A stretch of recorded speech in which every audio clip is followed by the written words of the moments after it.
Now, tonight we're expecting Tom Hampshire to stop by for a little visit and to show us the progress on his Sato 72 Cardinal, which I'm really looking forward to seeing here.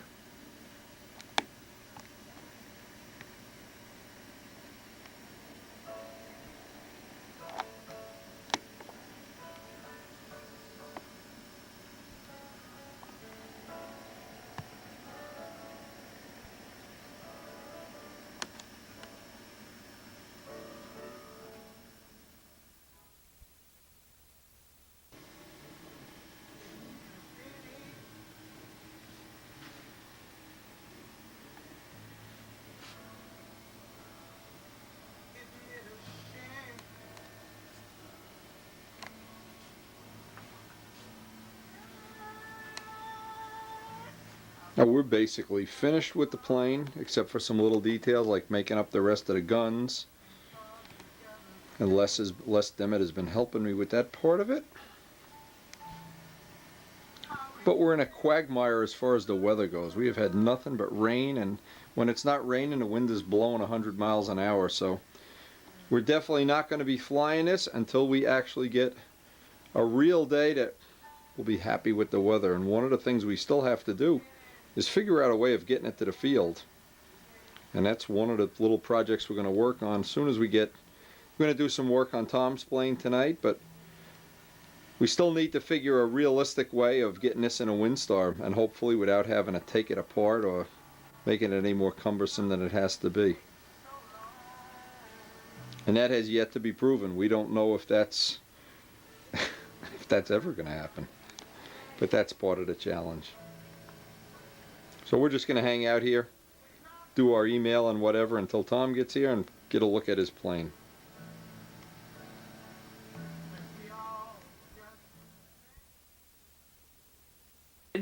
With a New York Central Alco FA, original first version black livery with gray and white stripes.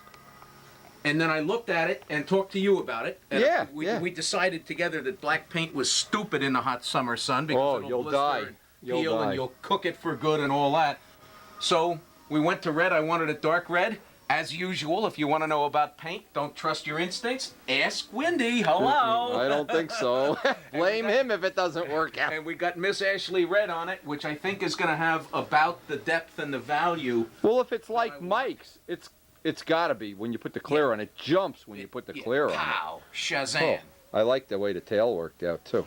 Yeah. That's gonna be fine. Now, you made a decision on lettering yet? Well, what I would like, okay, and as you can see, Bill Blass hasn't called for fashion advice from yours. True, that doesn't work. That's not how it is.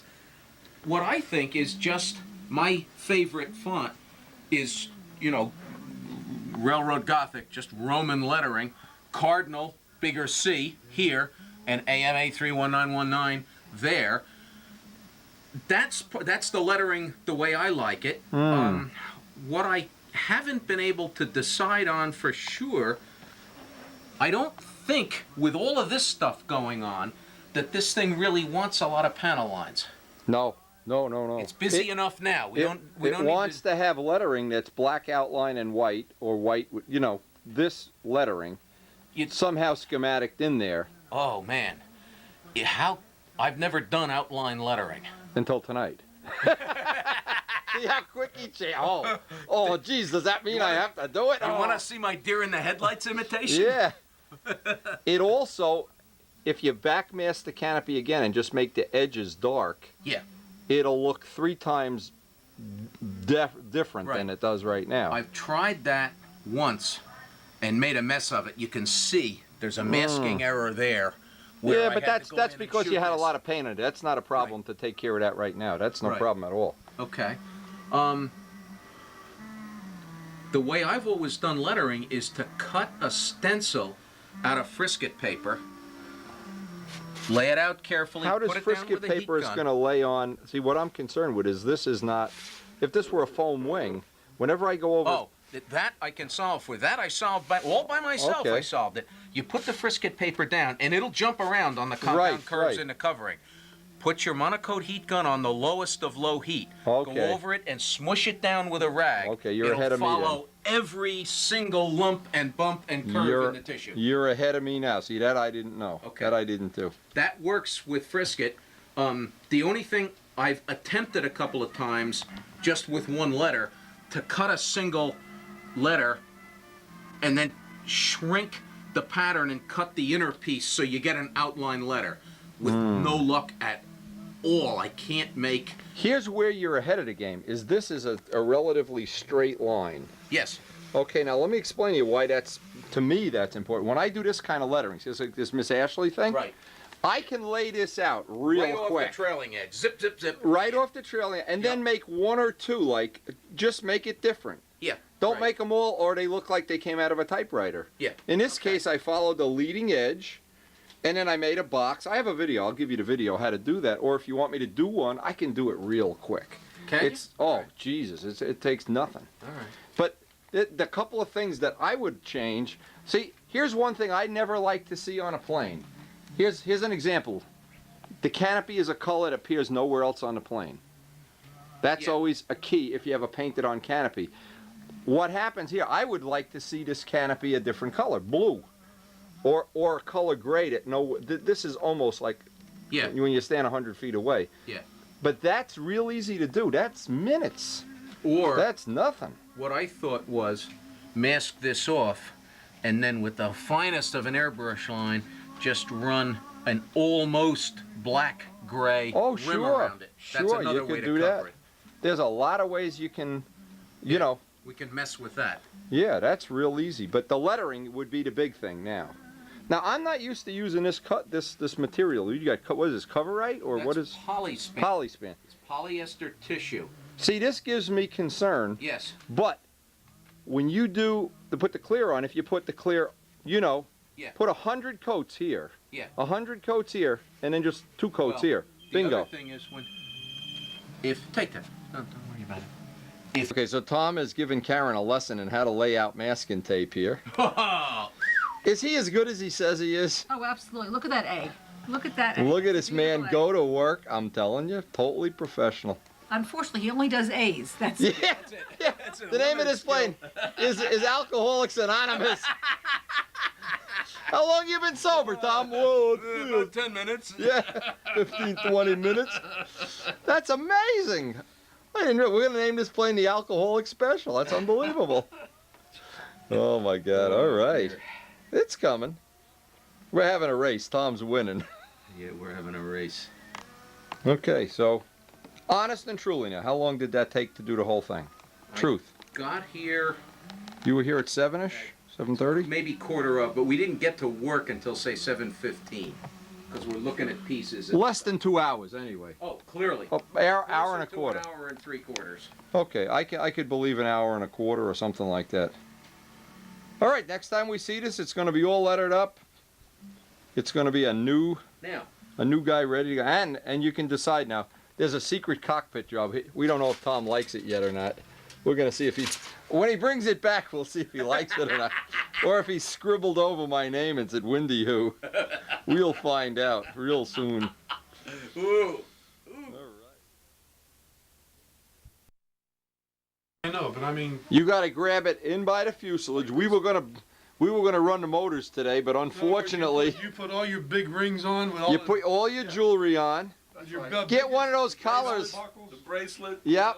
Make sure you have a lot of pens in your pocket. With a chain. See what kills you is when you have guys come over with pens in their pocket while they work. Glasses. False teeth are falling out on the thing. You guys are so cruel. Monocles too. Monocles. Joe, what do you think? The little cannons look nice? Oh. We're already looking at this hawk. We're trying to get Rich excited about building a hawk. This is nice. The little cannons are going on here. Now this is Miss Ashley There Red. it is. We found your bird. The same tail as you have in a I Stuka. know. But what I'm The saying same. is it's Miss Ashley's Red. Miss Ashley Red, yeah. Hey, chickadoodly. Chickadoodly.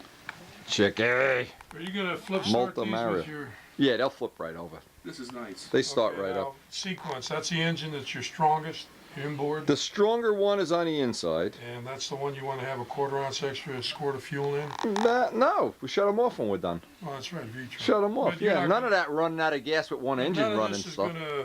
what are you gonna do for your initial flights? They're just gonna, they're not gonna. Well, just open up Z-Trons and leave them there. I don't want to play with the Z-Tron and be trying to do that in flight. Well, I'm trying to figure if the Well, wing would is you level. use well, wait a minute. Here's my question. Go ahead. Test first flight up. What if that engine quits first? What do you do? Nothing bad will happen. It'll fly on one engine. I'll bet you any money. But is it possible to have your V-Tron hooked up so that you can? You can So shut. kill- They both kill shut them both? off at the. Yeah. Oh yeah. Just to kill them. Yeah. Oh It's sure. a kill switch versus. Sure. Yeah, that'll work. Now, how did you Famous last words.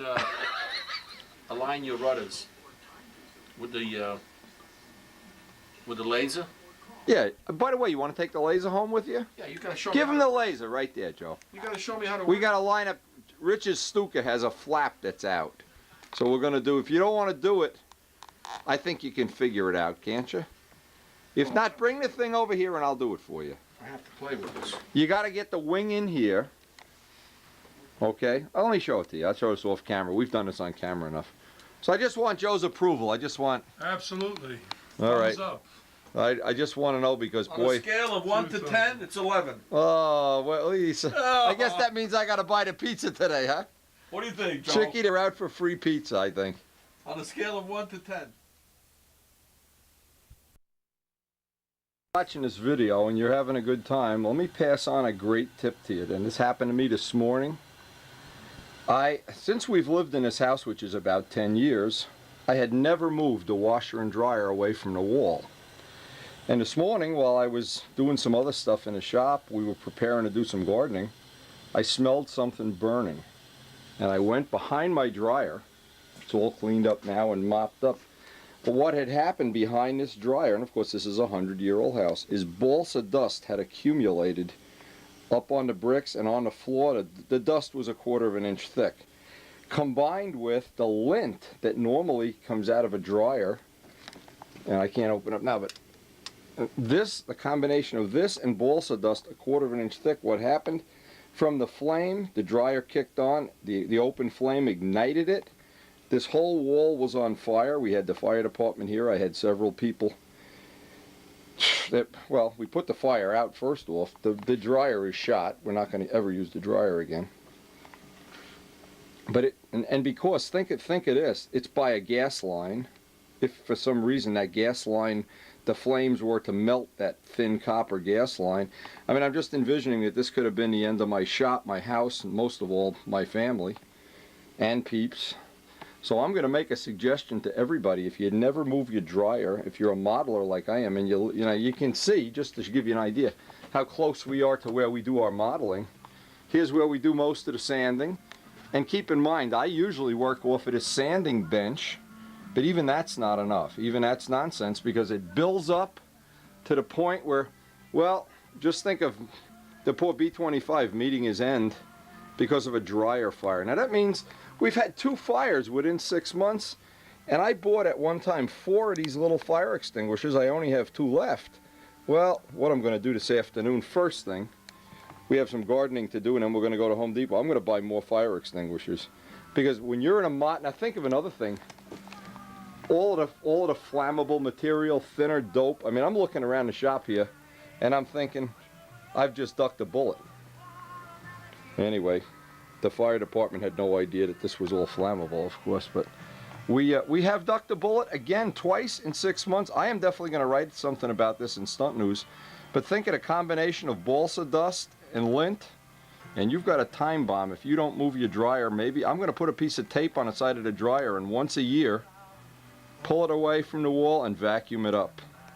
That is a time bomb waiting to happen. And imagine, I just think, of all crazy things, if you're going to crash a plane, or it's going to roll off the table or something. But imagine if you lost. It's staggering to think of what can happen with a fire. And I want to really thank Bill Hummel again, who encouraged me through his Stunt News article that I went out and bought the original fire extinguishers, which now, trust me, it won't be long before I'll have a fire extinguisher every 3 feet on a wall here. Anyway, we're going to go plant. That is a good tip. It's worth taking a minute out of enjoying the video to think about it too. Oh, it's planting day, and of course we have the usual suspects here planting away. Ingolf Stevenson comes all the way from Norway, flies in. He's an airline pilot. I'm the chief supervisor. And he's very smart. He wears good clothes. He comes here thinking, if I just wear good clothes, I won't have to plant anything. I'm the chief supervisor for the planting. But now my starstruck daughter headed for Broadway. Don't even think about Keep planting. Mom, do something. Mom, save me, save me, save me. He does. And we have a little visitor in our This is not pond. very glamorous. Can we stop? Come on, you're a movie star. What do you want? I'm What do you gonna want? sue you. Did you ever hear about kids suing their parents? Yeah. You're going to add to that list, huh? Listen, we want to see this house sparkle and shine by the end of the day. You're gonna be sorry. We're having House Beautiful over here to take a little picture of our house. If you don't stop, I can't be responsible for what I do to the garden. Ingolf, what should I do with her? Now in today's mail, and I look forward to getting anything from Owen Vick. He has sent me stuff in the past, pictures, this type of thing. He's a Reno Air Race buff, as I am. Made some nice comments about how he likes Tsunami and how he liked some of the other Reno Air Racers, and he sent in this copy. And these are full-size pictures, by the way. These are shop-quality pictures. They're not the kind that you wouldn't want to save.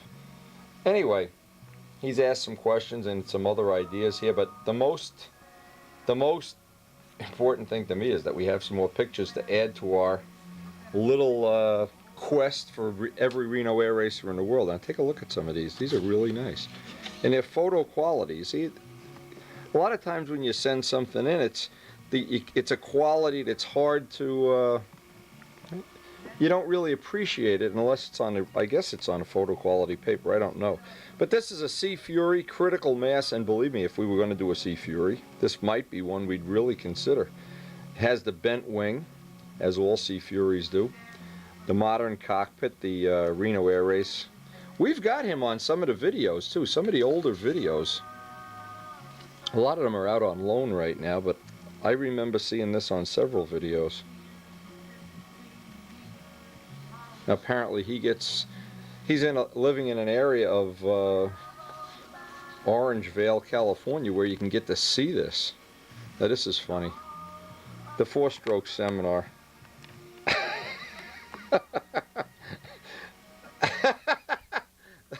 Oh, and I gotta tell you, that's pretty cool.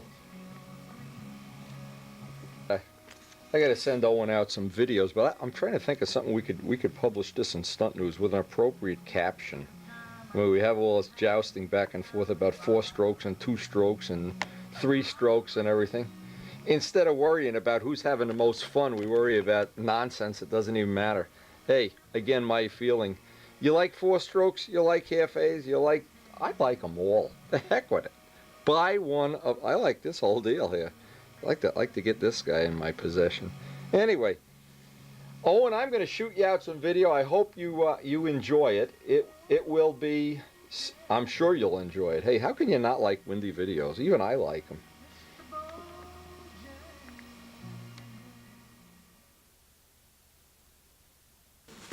Now we got our box from Jett today, just in the nick of time after this cleanup from this fire. What a mess.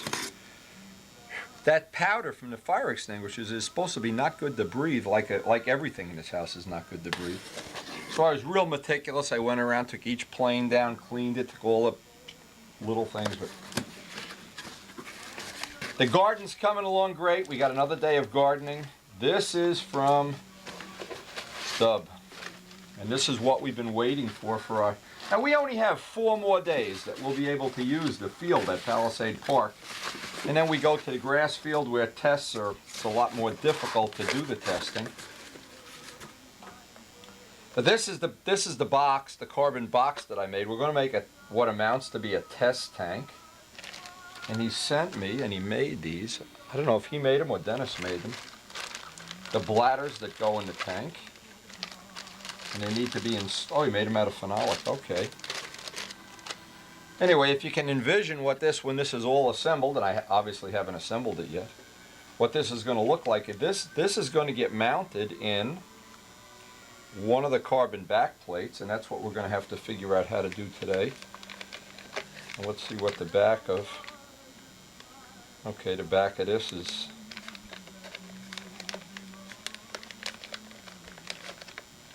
I guess we're going to figure this out the hard way or the easy way. Since this is not a leak, it doesn't matter if this is not an airtight box now. Now I need to figure out, in fact I ought to call Dub and find out what he wants to do with this in terms of how we're going to work on this. Anyway, this is our next little project, and we're going to work on this.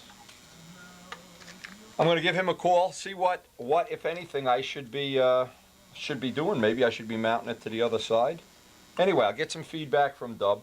I'm going to work on that. I also have a pipe. Now, I know they sell these commercially. Rich Jacobone bought one of these, and we want to test it. Needless to say, it's a baffle stunt pipe. I need to get the name and address of who's manufacturing them. I saw them selling these at the Nats, and it's a really nicely made piece of equipment. I just want to test it. Even though I make pipes, I always like to keep up with the competition. So what the plan is once we get a call from Dub and we get figured out exactly what we're going to do here, the next part of this is going to be to make up a stunt tank and get it in Strega, and hopefully those 3 or 4 days we have left, get some test flights. We need a day to bench run the motors on a B-25. Now, it doesn't look like that day's coming because I need more than one person to do it, or I have to do it with a stooge, and if the weather warms up, it's really cold out there. If the weather warms up, maybe this afternoon I'll even try to do that using the stooge, even though I hate to do that. With a twin-engine plane, there's going to be a lot of batteries going on and off. I just hate having that. But anyway, this is the next thing. We're going to have to do a little test on this. And if this works, to me, this would be the biggest single advancement in stunt in my lifetime. Because the biggest problem you always have is air bubbles in the fuel. And you wind up having to build nose sections and deal with resonance and, crazy trying to eliminate air bubbles. If this works the way we anticipate it will eliminate air bubbles. We've already done the test on a profile. Problem is getting it into a tank that fits into most planes is a problem. Well, again, we're going to find out.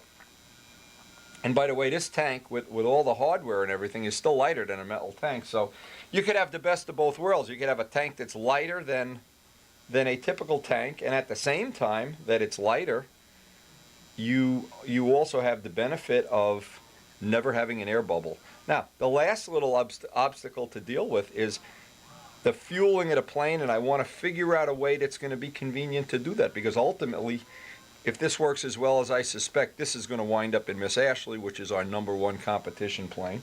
And the next thing would be, of course, once that works, we'll go backwards and retrofit all of the planes, the Typhoon, right down to the Spitfires with the latest of these variations. But I think this is really going to work well. Again, I'm not going to know until I actually put one of these together. I'm excited about it. I can't wait to call Dubs. Anyway. I spoke to Dennis down at Jett Engineering, and he said this is ready to go, just use an ordinary epoxy on it. Now, there's a couple of little things I have to deal with. First off, I'm not sure if you can see inside, but when we make the tanks, and this one was one of the ones that's just parts of a tank, it's done with micro balloons. Now, the problem with doing it with micro balloons is inside, now it wouldn't matter on an ordinary tank, but inside there's just some little rough areas. So what I'm going to try to do is I'm going to look at the possibility of using some other parts here, or I'm not sure yet. I need to deal with the fact, or I have to figure out a way of getting in there with some kind of a grinding sanding tool so there are no rough edges. Because the bag, and it's a very special bag that they have that's made out of, and it's confined up here. I sure don't want to have the bag rub up on a sharp spot and right away within some very short time make a leak. But this is really a custom one of a kind, well, it's a two of a kind thing now. So I don't want to butcher one up. I want to think about exactly how I want to do this. That's step one. And I'm hoping ultimately these will be available commercially, but right now we're still in the experimental stage. But this really does have the potential to revolutionize the way planes are built, the way engines run. It really has the potential. Whether we're ever going to squeeze that out of it remains to be seen. The way that's worked the best so far, and I've tried 3 or 4 different ways of doing this, is to take a piece of sandpaper. This is a sticky back paper on a piece of 1/2-inch elevator stock. This seems like it wouldn't be such a good way to do it, but it's difficult to get in there and clean that joint up. Now when I do the other joint, I don't need to use EPON, of course. I can use 5-minute epoxy or anything, because we're not holding anything together other than just holding the box together. Now this way worked good the first time I tried it.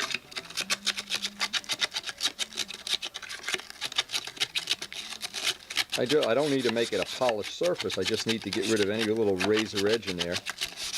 It's going to be in my way. Again, like with any of these tanks, it's all hand labor.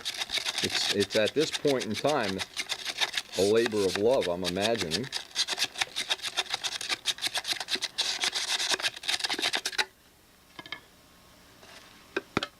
You can see the little stuff that's, oh yeah, we've got it clean now.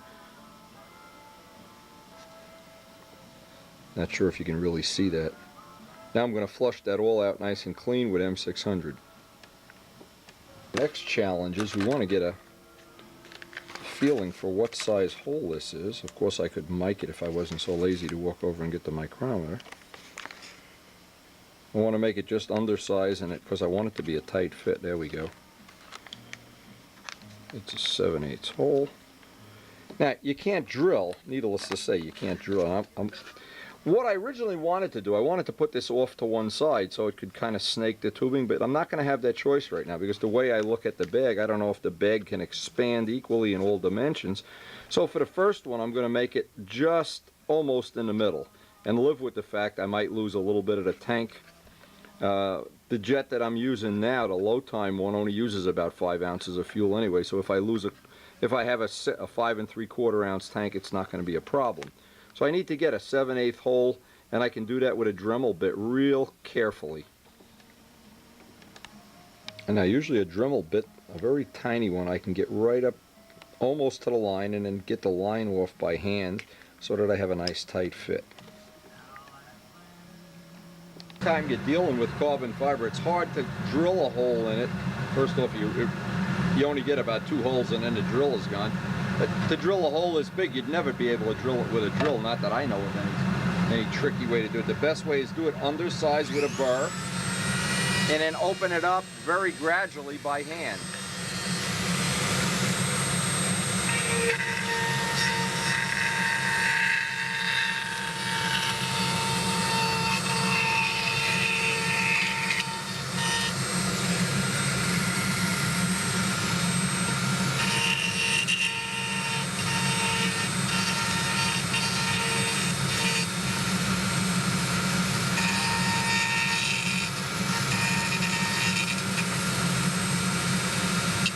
If we can get these tanks working the way I envision they will, especially for 4 strokes,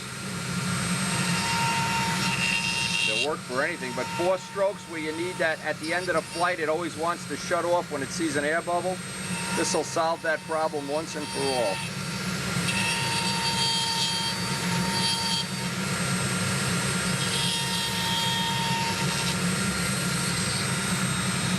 Now the last little bit we can get done by hand. I've been doing the last little bit. Remember, anytime you join pre-cured epoxy, any kind of resin thing, you need to sand both surfaces. So we're going to have to sand around this. I'm not sure about the phenolic, but Dennis felt the epoxy would be the way to go here. And I'd like to get, of course, a relative. Boy, he did a precision job. It just fits in there. Again, we wouldn't have to do this if we were building a plane from scratch. It's just going to be a press fit now. Need one more swipe at a sandpaper here. If we weren't using a plane that was already built, we could just build a plane for a standard Jett tank. Boy, that would be very convenient. Then you could buy them off the shelf. So if anybody out there wants to do some co-testing, and you haven't built a plane yet, that'd be worth trying. Or just make the box big enough. If you really want to be cute, you can make the box big enough. You can put the tank, a 4-stroke tank with a 5/8 mount, and a jet tank all at the same time. Now that would be smart for next year. I'll try to come up. There we go. Obviously, it goes in with the bag inside the tank, but that's our press fit. That's what we're looking for. Now I need to roughen this up all around the edge with 80 grit so that I get a good bond to the epoxy. Again, you can use the little piece of sticky back paper that's left over. Anytime you sand in carbon, of course, good to wear a mask. I can't wear a mask while I'm shooting video, but you can, unless you're shooting video too.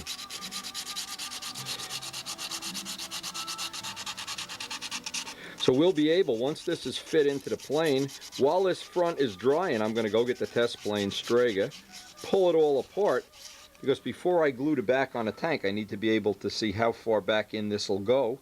If I need to trim a 1/4 of an inch off, so that that lip, the part that's going to stick out the front, see, if I have the lip all the way in the tank, the bag is going to go up around here. I have to allow for the fact that lip is going to take up a little bit of the room.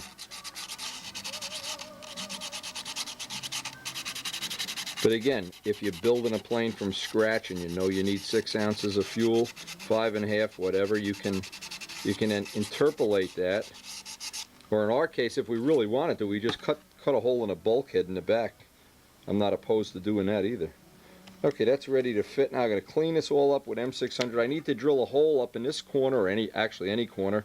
It just allows air to escape while the bag is expanding. It's a vent hole, allowing me to even get my finger deeper inside and get some of the little rough edges as smooth as possible.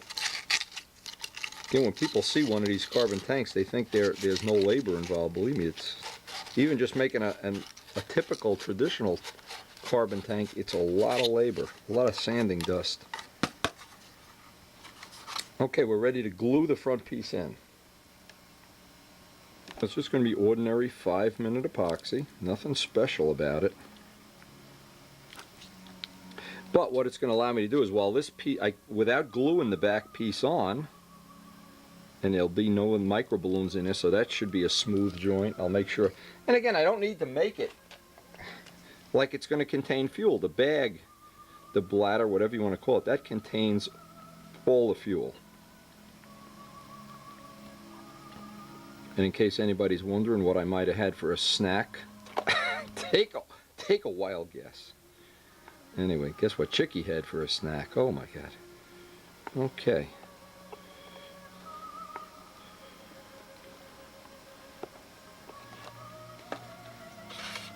Now with this piece off of here, I don't want to get any epoxy on the bag. I want to have it sitting just like this.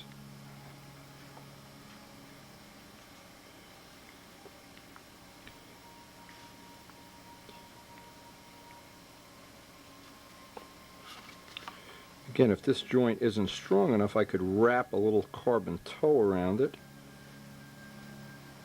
Just trying to envision what could be the problem here. I don't think this will be a problem at all.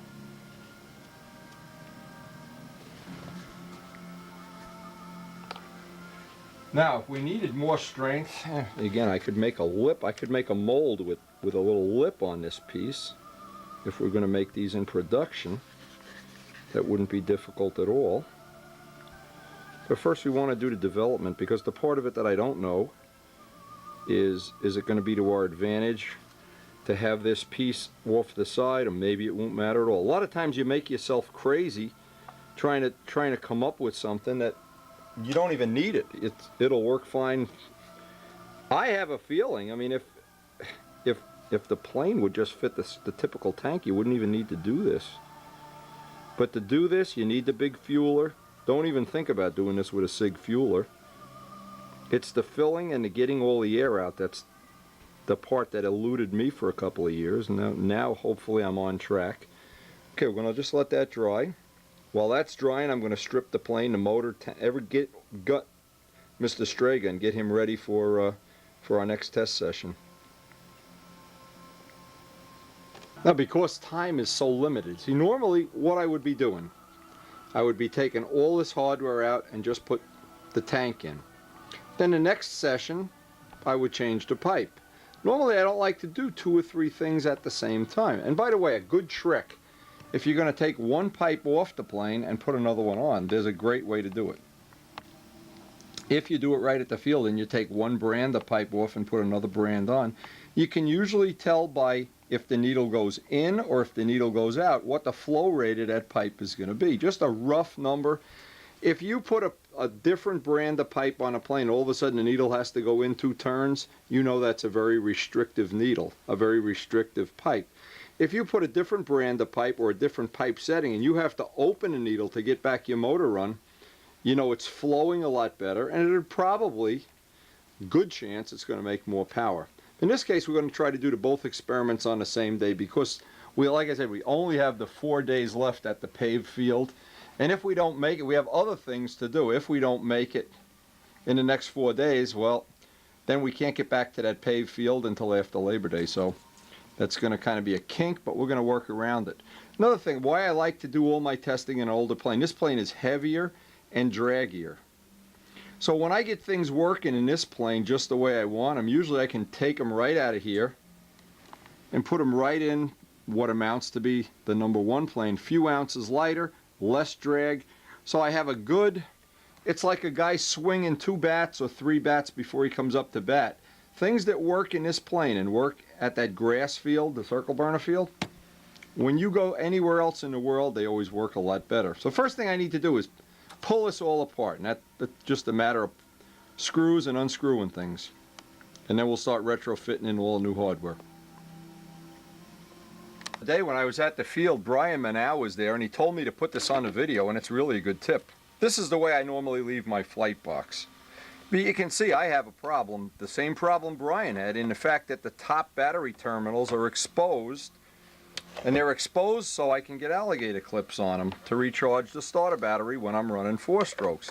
Well, what happened with Brian is something in his toolbox, and I think it was a can of spray ether, because he's a car mechanic, remember, shorted out the 2 terminals, and he heard while he was driving down the road some hissing and smoking. And imagine after this dryer fire, I'm very aware of this. And so what happened is he stopped the car, got out, took the can off, but by that time the battery had expanded to 5 times its normal size. It's a gel cell. When I told him to save the battery so I could show what they look like, the battery's destroyed, of course. But not only that, I'd be willing to bet, and I don't know for sure, somebody that knows about electronics, I'll bet you if you leave this shorted out long enough, you could blow the battery up. So to take care of that possibility, what I'm going to do is put some duct tape on my terminals right now before I forget about it. In a toolbox all the time, but now imagine if an Allen wrench or something comes by and shorts that out. Well, you know, I never thought of that, but that's a real possibility. So what I really should have done when I made the toolbox is make a lid for this, so you could just open the lid and get in at the terminals. That'd be safe. But for right now, duct tape will cover that. That's a real good safety tip, by the way, but that's a real thing that can happen. As I get older, boy, I get more and more conscious of safety. Right now, at this point in my life, to do something that I could avoid. I mean, it's bad enough in life the things you can't avoid, you know. You can't avoid getting old. You can't avoid having your taxes go up every year if you live in New Jersey. There's things you just can't avoid, but I think putting a piece of duct tape on this is really cheap insurance. In fact, I'm going to put 2 layers on just in case. In case there's some sharp tool or something that comes along. So I try to, again, the deal is to try to learn from other people's mistakes before you burn the house down or before Wendy burns the house down. And that is really cheap insurance. Now, I normally lay the tachometer up there, but the tachometer's plastic. Anyway, hope that little tip saves somebody a little. And boy, vacuum behind your dryer. Vacuum in the bird cage. Hey, Molto Mario, you getting your feathers back? Look at this, look at this. Molto! I wonder I never get anything done. Alright, we're going to try to fit up this test plane now. That's been an absolute total success. The Medusa props, and this is a 12.6 that's de-pitched. I have a gauge that I've de-pitched it on.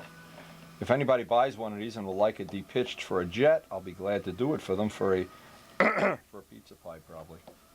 Some nominal charge, I don't know, I'm not sure. It takes less than an hour to do it really right. They come balanced, so you don't even have to deal with the fact that, like some props when you buy them, it's the first 3 hours you spent balancing them, so that's kind of annoying. But anyway, these come balanced. But this is what I do. I knurl the hubs, knurl them real good, knurl the back of, in this case we're using a nose weight to do our testing. Knurl the back of, if you're going to use one of Randy's spinners, any spinner, knurl the back. Knurl everything. In this case we need a little spacer. Knurl the spacer. Knurl, knurl, knurl, knurl. Sounds like I'm selling knurling tools. Now this is the low time motor. This one has really been a jewel so far. And we'll see if we can push it to the next level now. Tips, things I always do. I always tighten header screws.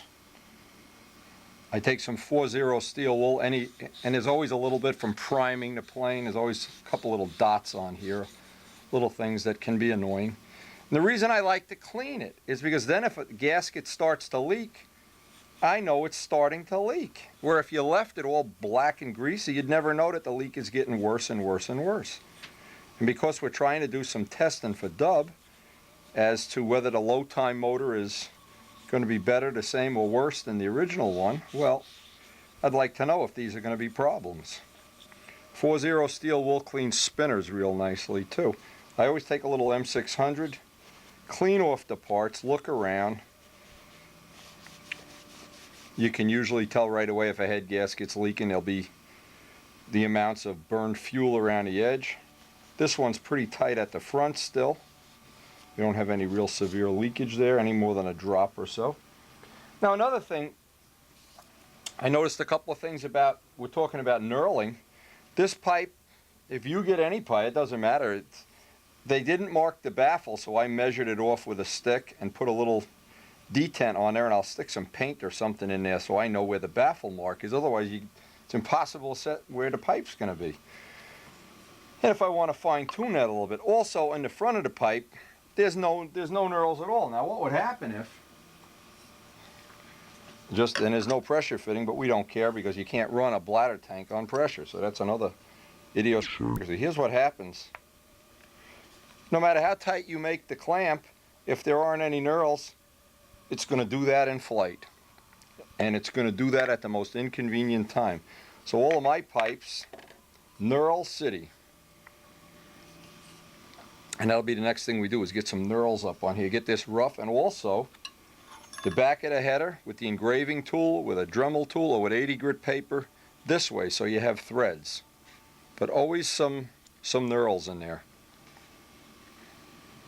That's knurled up there. Now you know, when you do put that in a coupler, even a slight bit of pressure will hold that really nice. In fact, sometimes it's hard to get out. Oh! But that is one of the real must-dos of tuned pipes. You also need a line to tell you where the baffle is. You could stick a tube in here, hold your finger there and measure it. And I like to put a little, I have some high temperature header paint that I can paint a little line on there if I want to. That's what I've done to the pipes that I sell, just so, see, that doesn't come off in time. These are nicely made, they're beautifully made, they're nice and light. You could trim this off. Of course, I don't want to trim it because it belongs to Rich until I see if it doesn't fit in a plane. We'll find out. And then we can just, and we don't have a pressure fitting, but again, we're not going to be using pressure, so not a big deal. Matter of testing, and this is why I test things. This tank has a leak. When I took this out, the first tip off is the shims were all wet, but there's a slight leak in here somewhere. Now to find that leak, I cap off both of these. Can grab a little, see if we can. A little bit of window. Oh, you could just fill up the sink with water. I guess we're going to have to do.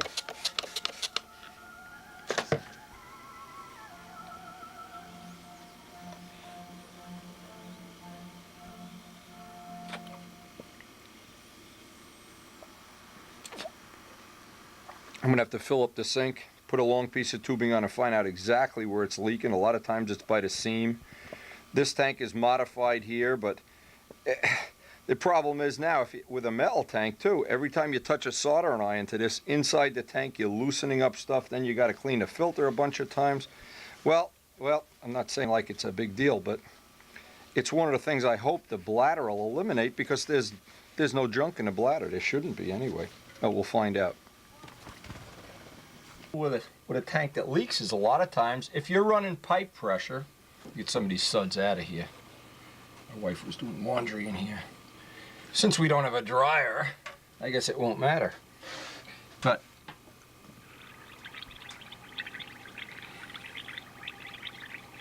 it's real easy to spot where the leak is. The vent is cracked right around the edge of the vent, so that's the uniflow vent. It's a very common place right in here where it's cracked. I'll resolder, I'll put a washer around this and resolder it, just so, because I want to keep this as a backup tank. But never hurts to test.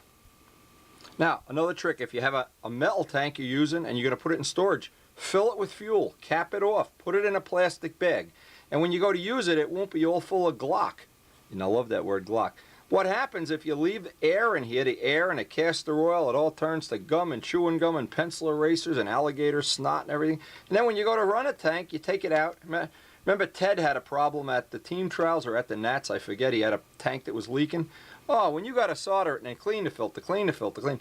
Also, I'm going to take all the tank shims that go with this tank, tape them right in place so that there's no way if I have to use this tank, this will be my spare tank.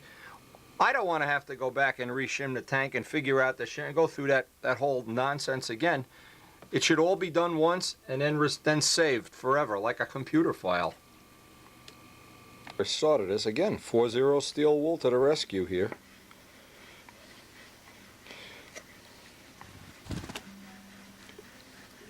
And one of the things I like about if the Jett tanks work in this form or in some future form, not having vents in a plane. Will not need the vents, which are never scale and can be, you know, in this case, oh, now that it's clean, I can see the crack instantly. Right there up on the, where the tube meets the shell. What I did, I soldered a washer. But you know, the problem is now that I've hit this with the solder iron, I'm sure there's going to be junk in the tank. I'm going to flush it, of course. I'm going to go pressure test it. Then I'm going to flush it. And then the last thing is I'll fill it with fuel and keep this as my spare tank. But it's a good idea to you can pressure check it inside the plane too, you know, by plugging off the vents and just trying to hold a vacuum on it or blowing on it and seeing if it's a real obvious leak. This wasn't obvious, but it was enough that the whole inside of the plane is soaking wet. Where I put fuel in it, I want to double check that it's, again, the water doesn't lie.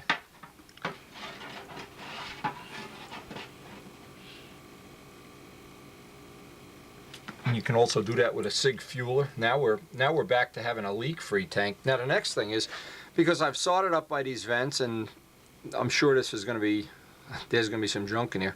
First thing I want to do is knurl these vents with some 80 grit sandpaper, like put threads on them. Because otherwise what happens is the tubing tends to slide off. It's very slippery when they're not knurled. And then I'll do the rest of it off camera. I'll fill about half full of fuel, cap it all off and put it in a plastic bag with the shims taped in place. And that is a spare part, a support part for any of the jet powered planes.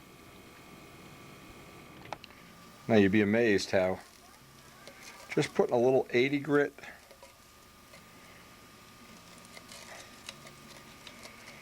and also getting the ends, and this tank, since it's used, they've already been radius nice. Almost every person I've ever seen had a tubing split. It splits right at the end there from that kind of an action. So what we're looking for here is, you know, hopefully dead reliable performance. We don't want the tubing slipping off. We don't want to have any myriad of problems that can happen. The next thing is to fill a tank with fuel, flush it out. When you see people that have dead consistent motor runs, you think, oh boy, are they lucky? No, they're usually not lucky at all. They just do this stuff. They just do the test and all the little things that result in a good motor run, and certainly tank maintenance is one of them. And usually you let a tank, at least around here in my cellar, sit over the winter. Well, there's almost guaranteed if it didn't have fuel in it, it's going to be a problem. There'll be rust, there'll be corrosion, there'll be something happening to it. Tanks have a shelf life. Tanks are not, you don't have the same tank as when you were a 5-year-old kid. It just doesn't happen.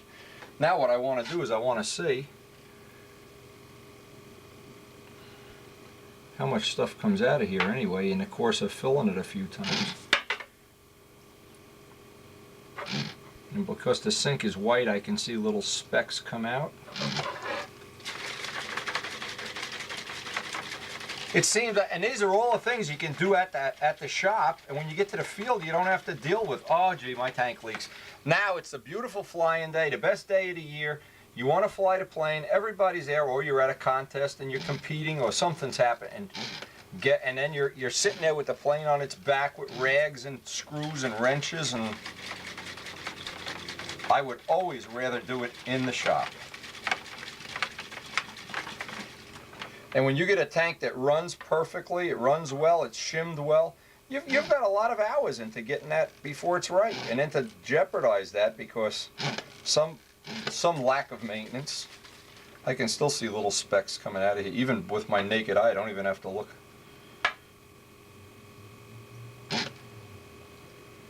Even so, we'll run a filter on this with the first gallon or so of fuel until the rest of it loosens up. Now there's still fuel in the tank. I'd say 3/4, half. You don't want it full right to the top either, because then you relieve no room for air expansion. Now I'm just going to cap it off. I'll go get a cap for the overflow. But while this is in storage, it'll always have fuel in it. Another thing, when you cap it off, it's a good idea if you have a little bit of fuel or oil on a rig, let it have a coating of oil on it. Let a coating of something so it doesn't corrode on the outside either, just for appearance sake. Just so it's easier to slide in and out. And having a reliable tank that's pre-run, pre-shimmed, ready to go, this really changes everything. It makes you a serious competitor instead of somebody you're just tying up the flying circle, or the pad that you lay the plane on.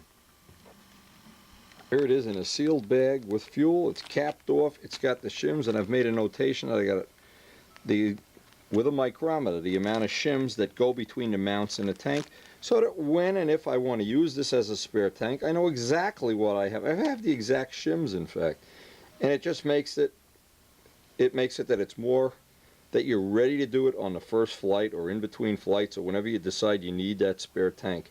A tank is not an inconsequential part of setting up a plane. A lot of people think, oh, my motor run, and they're worried. They don't realize the tank is a major part of making that happen. All right, now what we got to do, we have to go in here. I have to make another shim up, 170 thousandths. And then I want to slide in the new tank and see what kind of clearance I have. Do I have clearance behind the motor? I'm not going to need the vents anymore. The vents are toast. Boy, how many planes I'd less Spitfires and Type. I'd love to eliminate that. And I need to figure out how we're going to fuel a plane by having a fuel line. Somewhere here we have to be able to access the fuel line to fill the tank. Just make sure when this tank is in, first off, that I have the same shim and that I can get the tubing. Now this tubing really resists being pinched, but I don't want to have it, if possible, rubbing up on the header or any part of the motor. I need to take that into account when I make the length of the tank. Worried about interference here, but looks like we don't. It looks like so far we don't have any. Looks like we're going to really luck out on this. And don't you think it's about time? Let's be honest. Don't you think it's time Windy caught a break here of some kind? Some kind of chickadoodle break? Oh, Chicky, get off my shoulder. Anyway, we're going to glue this piece on, let it dry, put the whole plane back together with the other pipe on, and we're going to try to get outside, even though the wind is howling out there. We have, you don't see it on a video, but we have just had from the worst weather of any spring. We've had a couple of nice days, but in between it's just been, it's been so bad that I don't even think about going to the field. Like I don't even think, oh, I'll go down and see how the field is. Years ago it was marginal and you could go and see, but no more. Out of the question. It's just so bad. Now since we don't have to have a leak-free fit, and I don't want to have too much of this dripping inside, but I will. Let's try to. No micro balloons because I don't want to have any little lumps or bumps. And what I'll do to ensure that, somebody's at the door. Demet shows up right while we're on video here, doing secret stuff, secret dub jet stuff. But as a dub jet, as an owner of a jet, I guess he's allowed to. You got to buy a jet before they let you look at this stuff. Anyway. And we're just going to let that dry with the tank in this mode so that we won't have a run. If we put it this way, some of it may run inside the tank. So I'm going to make sure that's good and dry before I go to the next step. It looks like we have lucked out to some degree in the fact that this now can go right around the motor. The shim, relatively nice tight fit. Now it'll just be a question of putting the rest of the hardware back in here and getting another run on this and see where we stand. Practice filling and unfilling it 4 or 5 times. Now these vents are just totally unfunctional. You know what's going to happen, Les? The first guy's going to come along. Somebody's going to fuel the plane up. Yep. Oh. And what we're going to do is split this line. We're going to go outside and practice after lunch, see if we can defuel and fuel this tank, and then somehow we'll be, even though Les seems to have, and I'm committing him to this. He has a better way of, we're gonna find out. I don't know what he's got. Maybe we can do something as efficient and a little neater. Well, I'm open for suggestions. We'll see we'll see where that's going. Okay, this is from Ken Claps, and this is from Elliot Scott's really nice plans of the Cardinal Evolution. He's got a carbon fiber tank. Needless to say, old Brodak finish.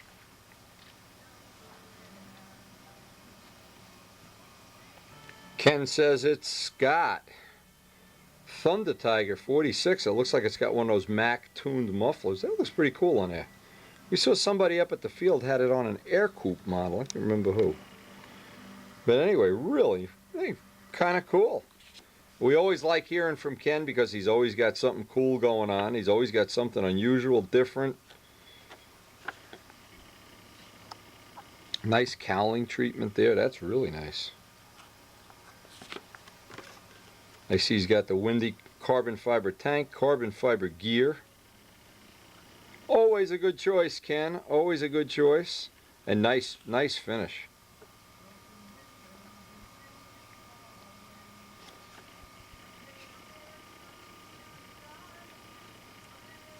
And nice paintwork. I like the paint job, Ken. That's really nice.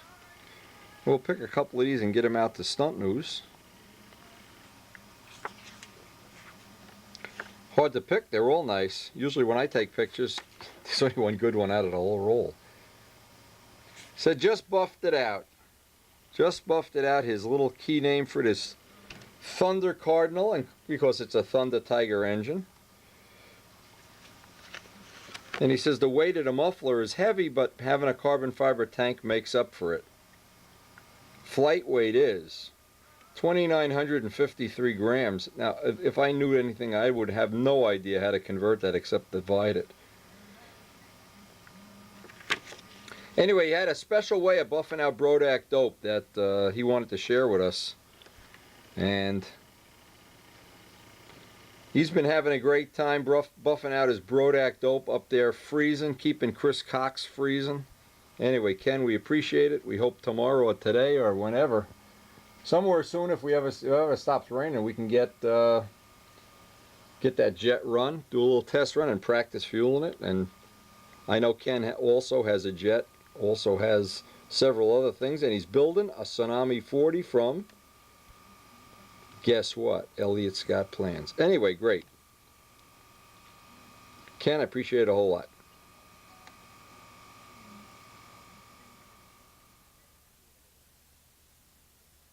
Well, we got a little break in the weather here. They were predicting rain. we had a few drops of rain, and now it's not raining at all. So, as I thought we might even get the get Strega run today, but I see it's getting warm. It's getting nice. I hope we're going to get a flight, or maybe even get this B-25 run pretty soon. Anyway, first priority though is get this tank tested.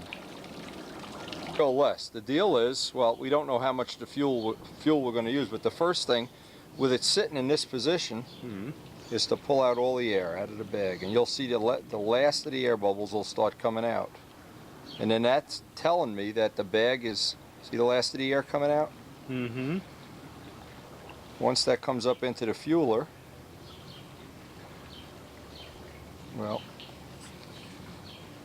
again, this is the first time we're doing it, so maybe we got to collapse the bag a few times. We'll find out. See the rest coming out? Now see, this is what you can't do if you don't have the big fueler.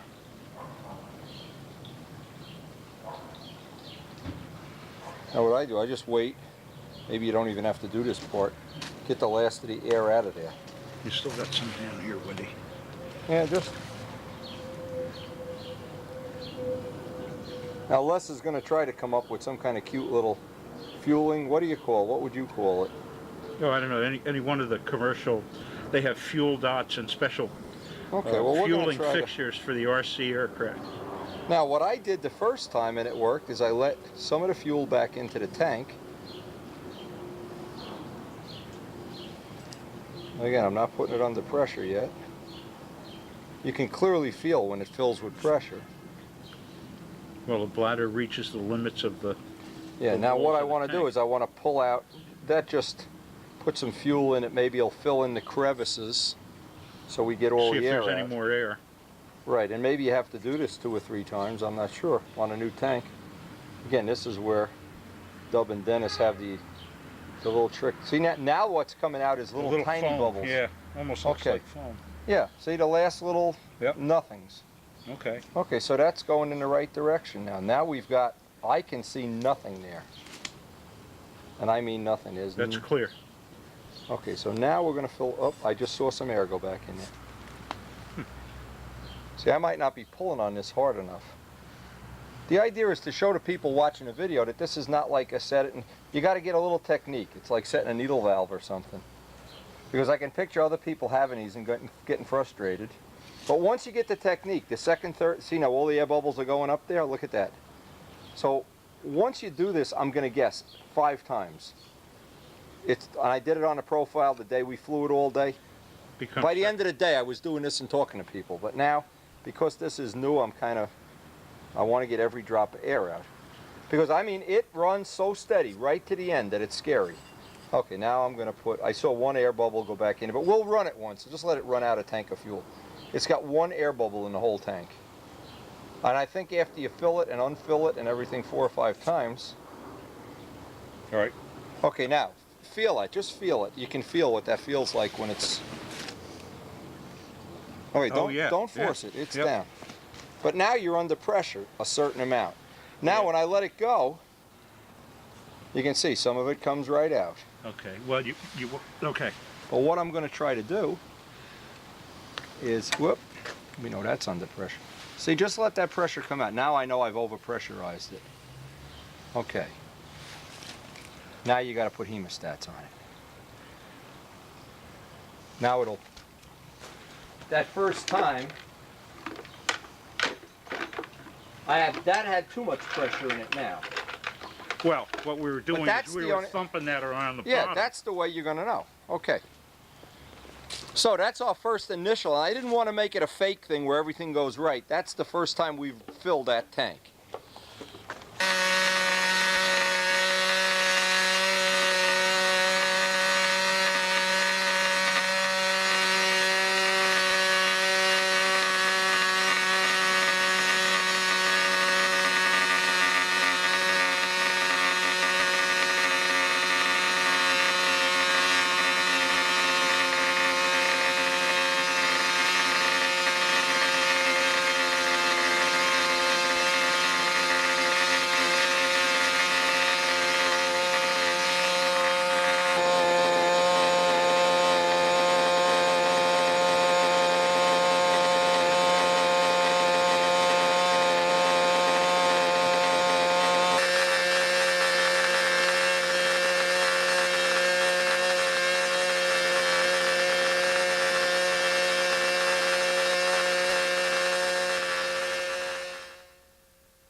for our first air bubble here.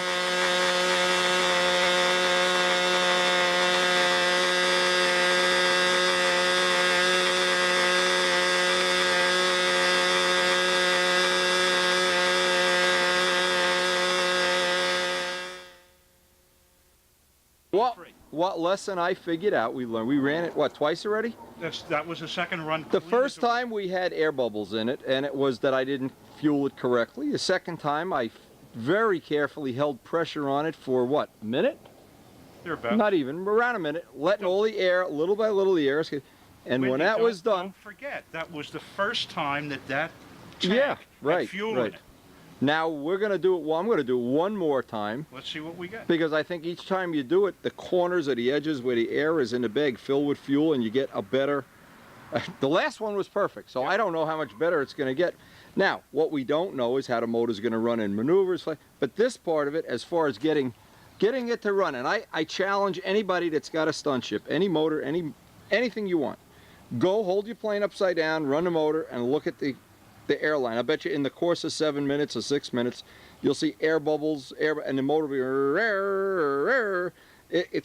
That's what kills motor runs. You'll be coming out of the wing over... When an air bubble hits, if you're in the middle of a maneuver, you're dead. Now, this should be, when this is dialed in, this should be such a monumental improvement over what we have.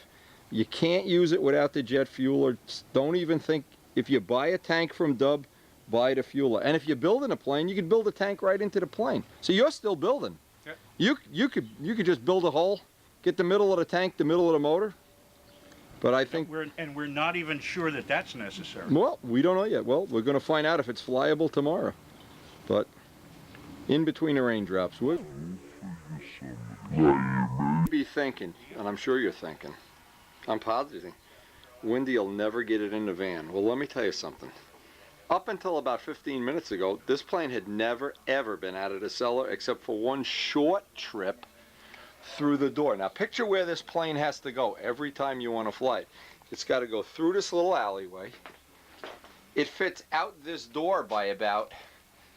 Now, I know Dave Downey is going to be impressed with this because he originally wanted to make this a 900-inch plane. We decided on 800 because I didn't think it would go outside the house. Well, Les was here. He took the rulers. And he spent about an hour measuring everything and said, there's no way it's going in a van. And he's amazed, he's impressed. He's impressed beyond words. It fits right in there. Oh my God, it's going to Room for a Brodex. second airplane. We got the poles, you can put a There's second room plane for in there. tools, there's room for everything. I never thought it'd fit in there like that.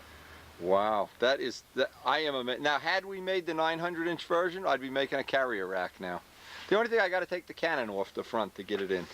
What a real letdown that's going to be. All right, we are, I guess you would call this, we're in Fat City. I don't know. It's really a pain getting it in and out, but it fits. We can probably get 2 planes in here, and that changes everything. Because obviously we don't want to go playing bumper cars with this thing. This is our Sunday only Ducati.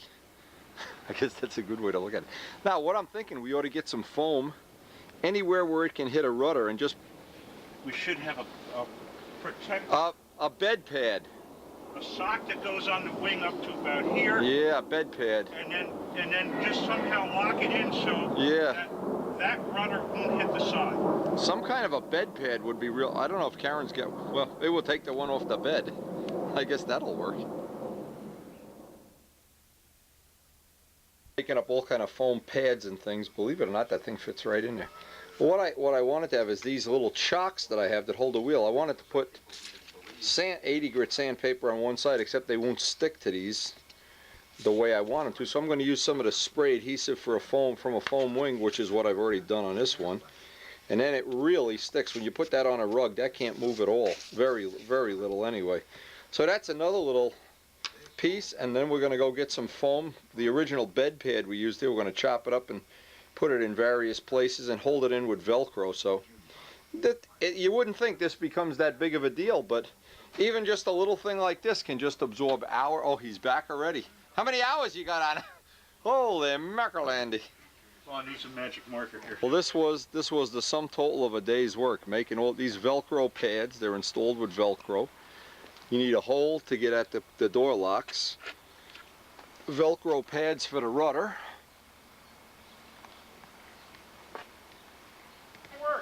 Yeah, boy, I really am. This, Les, you're the man, I'll tell you.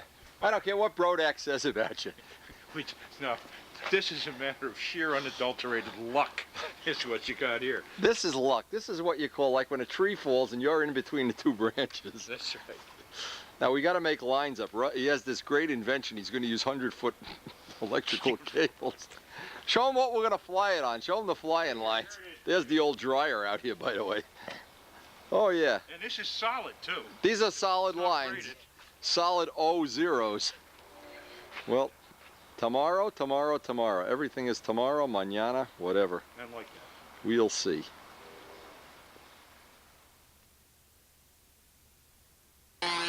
Today we're here at the field early to try to help Rich resolve a problem that he has with his Stuka. He had to cut the horn out of the back of the flaps. Hard to explain here what he's had a problem with. When the plane was lined up level in neutral, the flaps were down slightly. So what would happen in level flight, it would want to climb, and in inverted flight, it would want to dive. So what we tried to do, and I don't know if this is going to be, well, Rich actually did it, I didn't have anything to do with it, is cut the horn out and move the flaps and then re-glue the horn in. The repair is all on the bottom. I'll see if I can get a picture of repair later. He's already test flown it once and said it was a lot better than it was. And we're going to try to get other people out here today to just look at it and verify. Plus the video as a backup of a way of seeing how accurate it is. Usually you'll be able to tell if it's not rising at a level flight.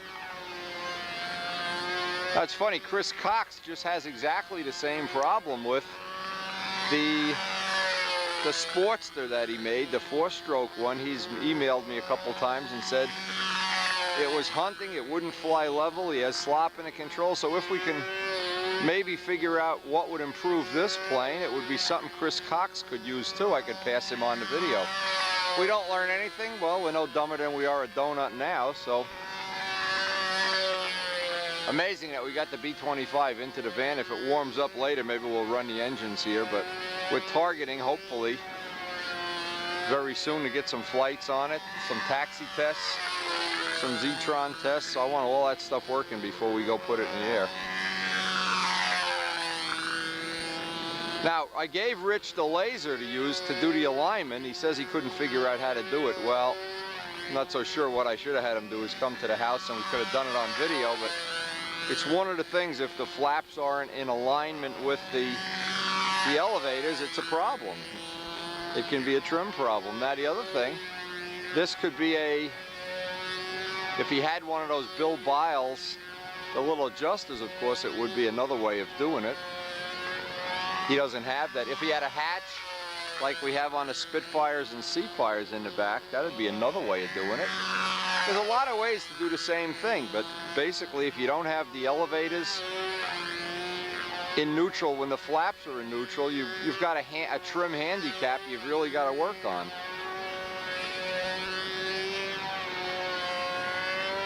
And we'll see how Rich feels. Got the wing relatively level anyway, that's one good thing. Don't have to deal with too much of that. I like the way this plane looks in flight. He said he's definitely going to build another one. Now we'll find out.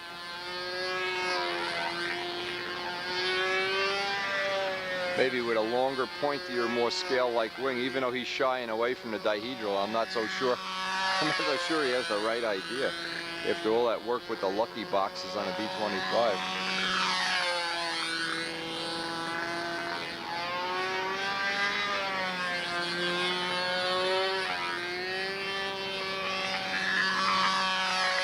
Anyway, that is one of the things that would have been really good to check, and I'll check on Rich's plane in the future, is before he paints the plane, to get the laser and check the relationship of the motor to the flaps to the elevators before he paints the plane the next time. I think that'd be a really good investment in time and energy.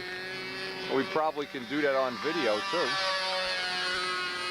I'm sure there are a lot of other people that have that little laser tool.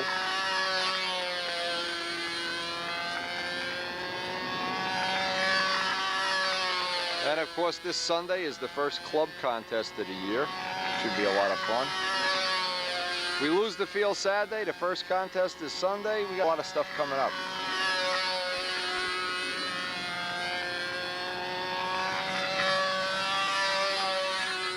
And we got the laser right here, so in case even if we wanted to, in an emergency, we could check it right at the field. You can see that laser in broad daylight.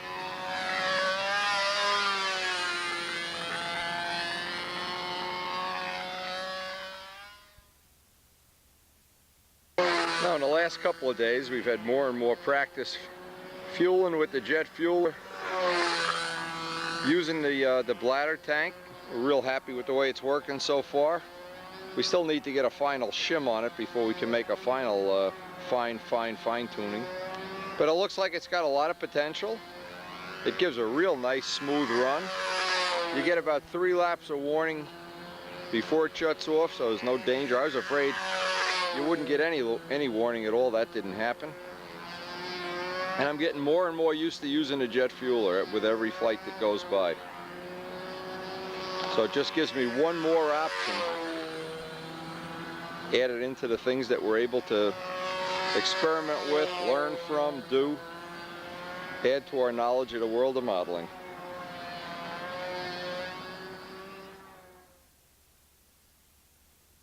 Made up a nice little cradle here out of some, it looks like plywood or something, or cardboard. So you can work on his plane at the field, change the pipe, whatever, any of the maintenance items you normally do with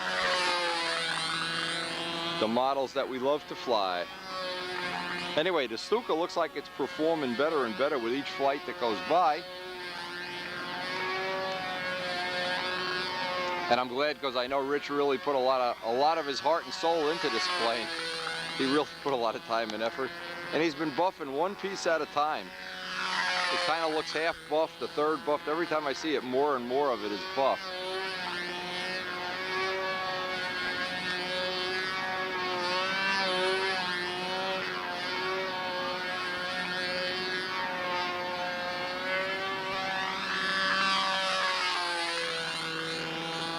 And we've made a lot of progress with Rich's plane in the past couple of days. I decided not to include any more of the flights because, to be honest with you, everything worked well the first flight, and I can condense it down to 1 or 2 storyboards. Now, what Rich had the biggest problem, and he made the change several times. He had, because there'll be other people that can benefit from this, and this is, I'm going to condense like 3 days of test flying into one small amount. The first thing he did when he built the plane, he didn't use the laser. The flaps were down when the elevators were neutral, so the plane always wanted to rise up. Well, that problem was cured. What he did on the bottom of the horn, and we'll put this on the video next time, he just dremeled out the wood, pulled the horn up out, and then filled this with epoxy once he had everything lined up. Well, now he's got to refinish this, maybe paint a black stripe there or something. But now with the flaps and elevators in neutral, he's so happy with the plane, he's already ordered parts from me for a new one. Now, a couple of the things, and he's got his scoop going on here. One of the things he really loves is the Noldrin DAC, where you plug the battery in the side. I kind of like that myself. We may be putting that on one of our next planes. He's already talking about another possibility of making another Stuka, because he's enjoying this so much. This plane has a Cardnial wing, by the way, and basically a Miss Ashley tail that's made to look like a Stuka. So the fact that he's real happy with it, I'm happy, he's happy. It's a little on the heavy side, but it certainly flies well. The wing handles the weight. Now, this is the biggest single thing Rich has learned. When he built the plane, he knew where the CG was because it's a Cardnial wing. And he decided to make these kind of scale wheel pants that really go out. If you look from the top of the plane, they're way out here. They're way further forward than anything that's shown on the plans. Well, they may be scale-like, but what's happened to them, and it's something we've gone over on the videos, but I just wanted to show that how important this is to do when you're building a plane. Well, when you bend the wheels back, what happens? Now the wheel pants look funny. They look like, you know, like somebody just stubbed their toe. So now he's going to make new wires up. Well, wait a minute. This is easy. These are the kind of things that are easy to do when you build a plane. So, well, I showed him the trick about holding the nose down. Well, he's going to go home and make another pair of landing gear. There's no doubt about it. With the gear this far forward, I'll bet he hasn't landed twice without becoming boom, boom, boom, boom, boom, boom, boom, because as the plane's landing and you flare, the wheels out this far, just as soon as it touches, it pushes the nose up, angle of attack changes, and the plane goes up in the air and boom, boom, boom. Every landing, almost every one has been like that. So having the gear back here, and we've gone over that on the tapes, I don't want to go over that, but it worked. Had Rich seen that tape before he built the plane, and Rich only sees about every 6th tape because he never returns loaner tapes on time, Rich. Anyway, this is going to work for him. He also had a major problem that we test flew the plane, we flew it the 2nd day, we flew it the 3rd day, and here's what happened. Showed us where we pit on this parking lot. We have an oil spot. We try to use the same oil spot all the time. So I have Strega out on a parking lot, and we've already flown 3 or 4 days, and Rich is complaining, the line tension's not that good in certain spots, and gee whiz, something else, and he's moaning and groaning about little things, and I'm thinking, yeah, well, he ought to just stop whimpering, and that'd solve everything. And then he puts his plane down. And this is absolutely critical. Well, what Rich did, and you know, Rich being Rich, loved the guy to death, but a lot of times he doesn't check. He ordered a set of 70-foot lines from Tom Morris. Well, the 70-foot lines are 70 feet, and Tom does a great job wrapping lines. I would suggest anybody buy his lines, but take into account the fact that if you tell him 70 feet, he makes the line 70 feet. Well, the way you're supposed to measure this, and at least according to the AMA, is the middle of the handle, the middle of the plane is 70 feet. That means you roughly have about 3.5 feet here, and you have some amount, depending on what kind of handle or what kind of cable you're using. The lines are never 70 feet. There's no such thing as 70 feet. The wires are usually 67, 66. So what Rich was doing was flying around on what amounted to be about 74, we measured them off, about 74.5 foot lines, and he couldn't get the plane fine trimmed. Well, once I cut his lines and rewrapped it for him, well, the plane flew great. But this has got to go. Now the reason I say that is a lot of people, even experienced, don't realize you've got to measure the center of the plane, the center of the handle, 70 feet, and in my case, I make it 6 inches less. You know why? Because when you go to the Nats, they put these duct tape things down, and they're never accurate. Let's be realistic. They're off an inch or two, and you don't want to even be close to having a controversy. Who needs the aggravation? We're here to fly and have fun. So this is, yeah, you're right, Chickie, you're right. This is an important lesson to learn. It's a super important lesson to learn. So, you know, even Chickie knows the lesson. Don't fly on long lines, Jacobone, or I'm gonna come out here and bite your nose. Check. And from this point on, now we can fine-tune his plane. Now we're going to run the B-25 engines the last couple of days at the field, but we've run into other problems. And I need to devote a whole morning to doing that without interruption, and I don't want to have 100 people at the field, but it doesn't look like that's going to happen. So our plan was that we're going to try to fly the plane and run the motors Saturday morning. The weekend is coming up, baby. Time to fly the B-25. I got some nice pictures in the mail from Ed Captanelli. He used to live in New Jersey. This is a true story, and he moved to Las Vegas, and then from Las Vegas he moved to lives right where Joe Ortiz does in Tucson. Anyway, a true story. This not this exact plane, but the twin to it, the original Starduster with this paint job and this Tiger 60 setup and everything. The original plane, Ed had built a second or a third one and gave the original one to Richie Tower. Now, Richie Tower and I were testing tune pipes at the time, and we thought we could use it for a test plane. Well, what happened is Richie had put the plane on the roof of of his wife's car in the garage, and we went out and had some pizza. His wife came home, got in the car, backed up the car, the plane rolled off the roof and was made a mess. Well, lucky Windy gets to fix it. He fixed it all up, and I didn't need an extra plane. I had given it to Joe Ortiz. Joe Ortiz went on to win the Reinhardt Cup with it. He liked it so much, and to show you how good my quality repair was, what happened with the repair was about 4 years later.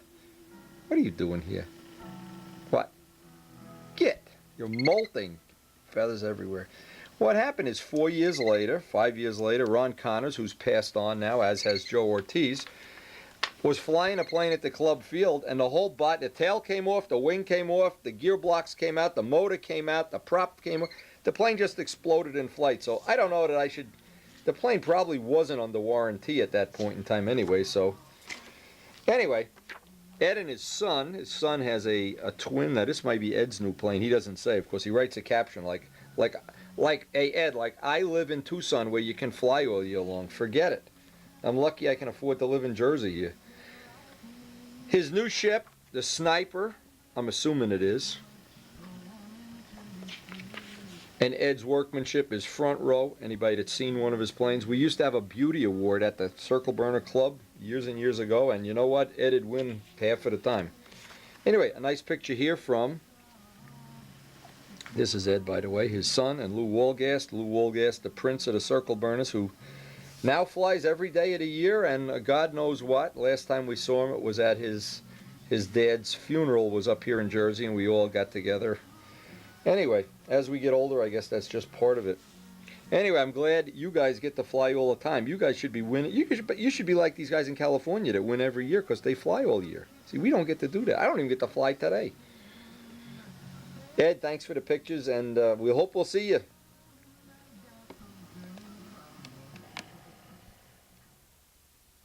Now, we have enough comparison time now on the tanks. In fact, we've got about 5 gallons, I think, through the, what I'll call a bubble jet tank, the bubble jet carbon tank. We have quite a few flights on the round, what amounts to be the round bubble jet tank. And so I can make some comparisons. First off, because I make tanks and have done a lot of tank testing, I feel like this is one thing I should have, you know, I can add a little knowledge to the event. Anyway, uniflow tanks, no uniflow tanks, vented any number of ways. Always a few of the problems that you can have. And I always put a question mark because some setups you do, some you don't. Sometimes with a uniflow tank in the middle of the flight, you can get this kind of soft spot where the motor goes rich and then stays that way for a minute and then goes right back. Again, sometimes, and it's how the vents are arranged in the tank, and I've done it ways where some things get better, some things don't. It's always something that you're working on. Uniflow tanks tend to be relatively easy to shim. It's a very predictable, easy to figure out thing. And what you typically will happen is if you replace one tank and put another tank in, you can use the same shims. So that's an advantage, somewhat of an advantage. Some of the other things that, with a uniflow tank, you have to put vents in a plane. Well, sometimes on a semi-scale plane, you'd like not to have vents. I know Al Raby doesn't like the idea of having vents on his Mustang sticking out where the exhaust manifold should be, just as one example. Another thing is you have to, with a uniflow tank, and you have to be able to choke the motor. Almost always you need to allow for a big enough hole that you can put your finger in there and choke the motor. Well, now with the bubble jet tank, we've run into a couple of things. We started out thinking what we would wind up with is a tank with no air in it. That was the original, and of course everything from here applies to this too. We just don't have one in a fuselage chip, we have it in a profile. So, but the same thing applies. Is the filling, and Dub calls it a tanker, this giant syringe, a 10 or 12 ounce syringe, you absolutely must have that tanker. Without the tanker, you're never going to get a bubble jet tank to work. But some of the nice side benefits of it that we've realized is the steady run. And I compared this with Rich's plane the other day. Rich's plane to be sitting on the ground, and it's, as you're getting ready to launch it, and I'm sure you love that sound imitation, but there's none of that with a bubble tank. That just becomes one steady run. Now, we haven't solved the problem yet. It's not a problem, it's something we need to work on, is you get about 3 laps at the end of the pattern where the motor will go relatively lean, nowhere as near as lean as with a uniflow tank where it goes, you know, everybody knows that. Now, the thing is with a uniflow tank, a lot of times you can do a loop and the tank, and it'll shut the engine off. Well, that's real nice. See, that's one of those things that six of one, half a dozen of another. I don't know that that's an advantage or a disadvantage, because with the bubble jet tank, even in the 3 laps where it's going dead lean or leaner, you can loop it, you can go fly inverted. The motor never shuts off, because it may be getting air bubbles, but it's not getting a blast of air. What happens when you do a loop, all the fuel runs to this corner of the tank away from the pickup and it shuts the motor off. Well, that's an advantage, but not really. It's maybe an advantage. I'm not sure that's the advantage I want. So what I've done with the last couple of test flights, and what I'm going to do for Dub next week when we move to the Circle Burner Field, is shoot some of these flights from a stationary camera just so he can hear the motor run. Right now, we're at Palisades Park, and you know, jackhammers are going off and cars are driving through. It's not quiet like it is at the club field. But one of the nice things that I've been able to get is the shim is different on this tank. These 2 tanks didn't shim the same. I'm assuming it's because the pickup probably goes down in level flight, or that's all mystery to me now. But I know it did shim out further off the mounts. It shimmed further off the mounts, if I remember right. I have this all written down, by the way, because my memory is fading. So relative to this, I want to keep the shims with it so I can change it right at the field. And it takes about, by the time Rich is done flying, I usually have the motor out of the plane and slide this right out. We're still going to do some tests with the round tank. Les is going to get him to make a special one up. We still have a spare bladder. We had a funny thing happen. The last couple of times that I was flying the plane, I noticed that more than the normal amount of bubbles were at the end. And I didn't know if what was happening was one of 2 things. If I possibly had a pinhole in this, and at the end it was just pulling up air. I didn't know. So I said, well, let me try it anyway. Well, I just pulled it up, let that little air, there's probably an air pocket the size of your fingernail in there. And I'll just be careful at the end of the flight and see if anything bad happens. So I filled the tank, crimped it off as I do, and flew a whole day of flying with what amounts to be a tank that had a hole in it. Nothing bad happened. Not one thing changed, except at the end of the run, I had maybe 5 or 6 laps where it was sucking the last little bit of air. But absolutely nothing all through the flight, the part of the flight that matters. And now here's where the gain is with this flight. With a bubble jet tank that I can see, if we get it shimmed perfectly and we get the compression right in the motor, let's say on a wing over pullout, typically if the nose is down, the motor should be shutting off. A lot of times when you're on the lean side of the needle, it doesn't shut off and you pull out. Well, this is very predictable. It comes right down and you can hit it almost every time. So there's little advantages, like on the outside square, it doesn't give you a blast of lean somewhere as the nose is pointing down.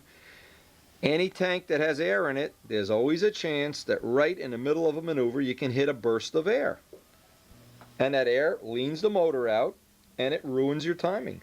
Now, whether we're going to go to the next level with this, we're going to certainly give it our best shot. But what we have now is already very competitive. It's already, I'm ready to go to a contest with it and play bumper cars. It's already very reliable, even with the hole in it, and I have a spare bladder. So within the next week or so, I'll just make another tank and then take this one apart and see what happens. So far, everything that's happened with the bubble jet has been dead reliable, dead predictable. The needle setting is dead linear. So I can see that sometime there may be a time and I think everybody out there knows what I want to have. I want to have my best Uniflow tank and the shims, and when this bubble jet tank is fully developed, have a couple of them with the shims, go to the field someday when I'm the only one at the field, put 10 flights on this, 10 flights on that, and make a decision which one goes to the nets. Well, once we work on both of them, we're certainly going to put more time into it. This is something I really feel is, it's an idea that I like. First off, I love the idea that you don't need the vents in the plane. We also just need to figure out, Pete Klepsik had some ideas for a shut-off valve, so that once you fuel a plane, you can just shut it off. Now, I am not able to do that right now. I have here's the side of the fuselage on Strega, and it just comes out to the needle valve and goes into the tank. And I have a filter. I wound up putting a filter here just for my own. But what you can watch is, you can watch as you start the motor and run it. Absolutely, and I mean zero. No air bubbles at all. That motor is dead steady when you're running it. And when you're setting the needle. I'm sure every person in the world has experienced this. You fill up let's pretend this isn't it. You fill up the Uniflow vent, you cap it off, you start the engine, because this is inside the plane, so you never get to see it. See, another advantage of having this outside of the plane, even though I grant you it is not attractive, but when you go to appearance judging, you probably could sneak it, just shove it inside the cowl or something, and you just have 2 holes here until we come up with something better. I've also been using forceps on this to pinch it off. Well, there's got to be some neater thing, a little shut-off valve or something. That's all cosmetic nonsense. I'll work on that later. What I want is the run character. But one of the things that's really neat, now, in Rich's case, this is a big thing. Rich goes to start the Stuka. He fuels it up, then he's got to stick his finger under here and choke it, 3 or 4, 2 or 1 or whatever, gets his bump, now he's ready to start it. Now his finger's soaking wet, there's fuel all over the nose of the plane. It starts, it's in a puddle of fuel, the little dots are blowing back on this. Kind of a nuisance. What happens with the bubble jet, you fill a plane with the forceps on it. Flip the prop a few times, there's no fuel in it, it's not going to bump. You can just, and it's got an air filter. I release the pressure, turn it 1, 2, 3, usually 3 or 4 times, put the clamps back on. Now normally that wets the filter, it wets the green air filter. And usually 1, 2, 3, 4, sometimes 10 flips. You never know. And you've got to. I don't even pay attention to it because it starts within a few seconds. But an even neater way, we've come up with an even better way, is when I fill a tank, I leave this stick out and I just let the excess fuel drain out. So it goes to just having maybe 1 ounce of pressure. I put it back on here with the clamps. Quiet bird. Now, I put the battery on the engine and just release this. And what happens, 1 drop at a time, it starts self-priming from the pressure that's in the tank.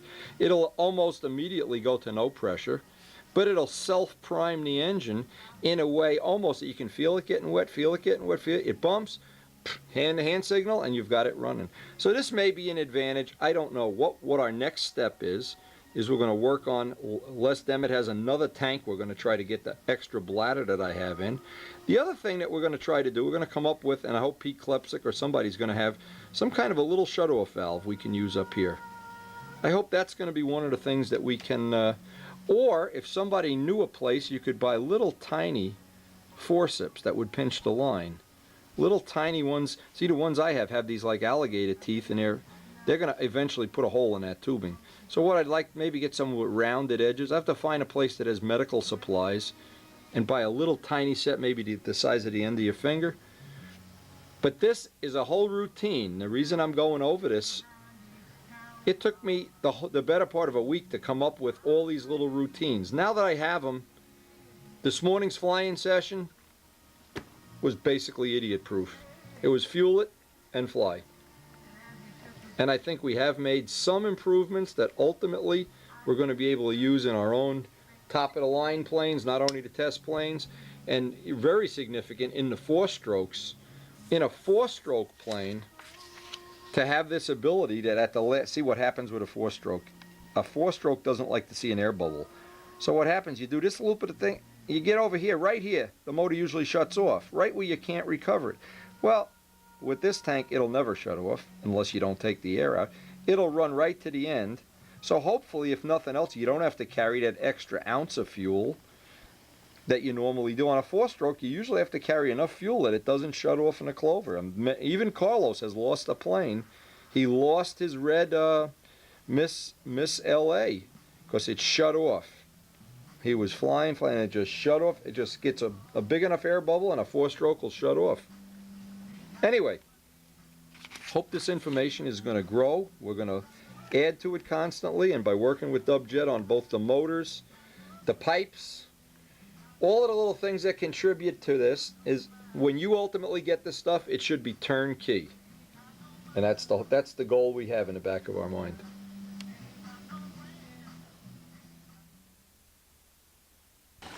Now, because we want to test run the engines, I thought I'd have somebody come over, and I called 3 or 4 people. They all had to work, all had some kind of obligation. So I got a little bit of an idea. I figured I'd set up the stooge. Well, guess what? The stooge doesn't fit. Tail is too high in the air. So I need to improvise something here. If I'm going to ever use the stooge, I need to make longer arms for the stooge or something like that.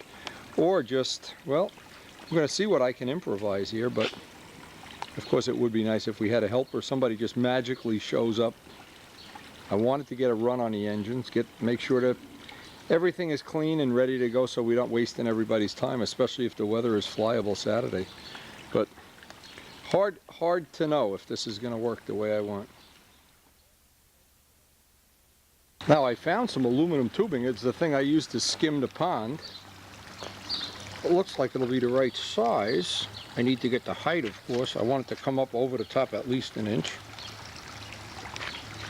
But that looks like it'll work, and then I'll have to make it that I can, because I don't want it this big when I'm working with the other planes. It'll fall down and hit the flap. So you just never win. It's unbelievable.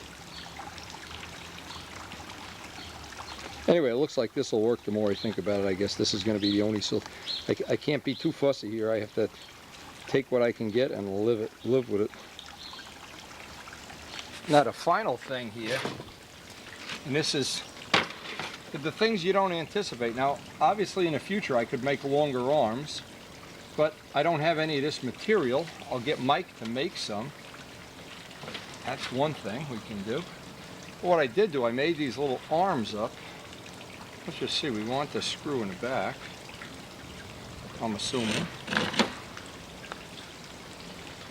We need to put some tape or something just temporary to hold this up here. Actually, we could do that. Put a little hole for the sheetrock screw. And I'm hoping that's going to be long enough. Now, I need to get some of this pipe foam. I hope the fuselage fits in after all this work. If not, I'll have to cut some of this away, I guess. Or I'll have to make another stooge. Mike's not going to want to hear that. Anyway, we can put these screws in now.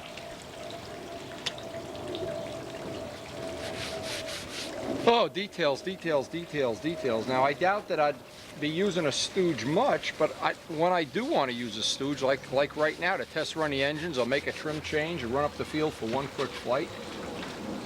I want to have that option, so anyway, what I'll do is I'll screw these legs in place. Then I'll need to just double check that this height. I don't want to have this height right here, and you can imagine that I have to hope that, well, I may be able to come up with a system where I can use these long arms on the other planes. I guess we're going to find out. Or, in the worst of all worlds, Mike, you're going to make a special stooge, a B-25 stooge. And the next thing here, now we know the stooge will work. I want to fuel one engine up at a time, get one engine started, try to get some kind of a needle set. Same thing on the other engine. And then I want to run them both with the throttles and see if we're even close to having them synchronized. That would be the next step.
exhaust on here, making a terrible mess out of the plane.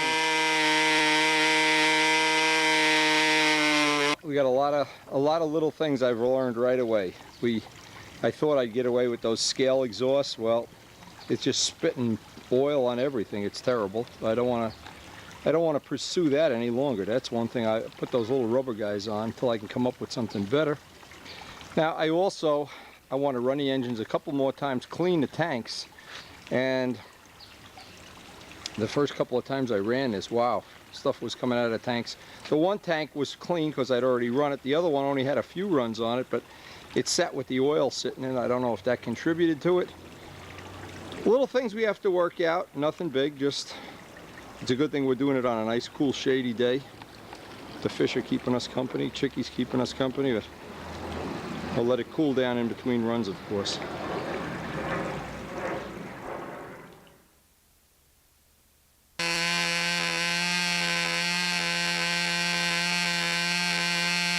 Next step is to get the carburetors synchronized, and I don't have them synchronized right yet. It's easier to do with the cowls off.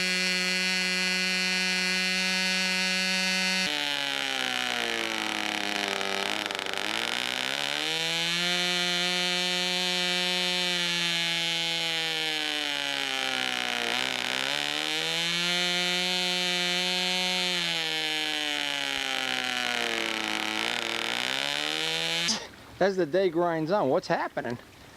It really is difficult. Now see, of course I'm not used to doing this.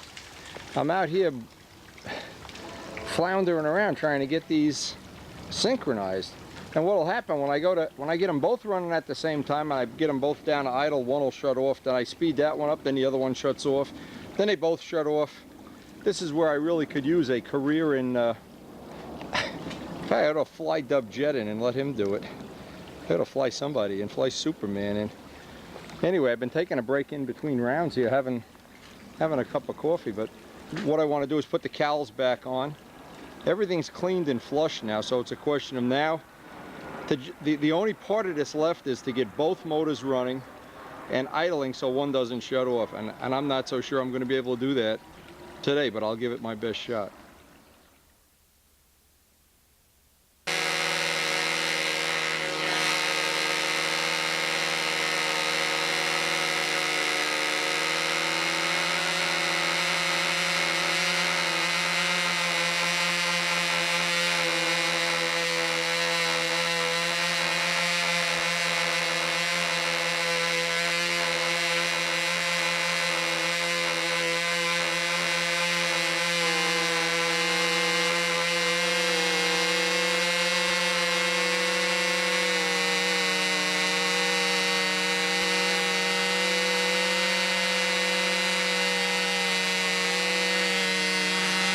Well, you probably can tell I'm still not happy with the way these synchronize up.